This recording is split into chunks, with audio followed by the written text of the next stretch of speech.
السلام عليكم.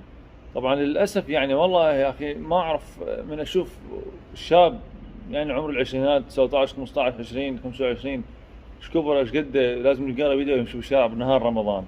زين يا أخي شلون تستحي من نفسك وتستحي من رب العالمين من هاي الناس؟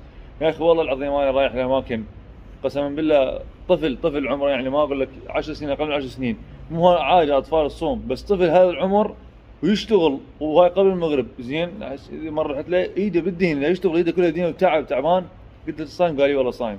زين يعني شو تحس انت لما تشوف هذا الطفل هالكبره وهيك عمر ودا يشتغل وصايم وتجي انت حضرتك جنابك صاعد دكسار وانا صاعد لي نزل جاره بيدك وتشرب؟ يعني شو تحس شو تقول رب العالمين باشر عقبه؟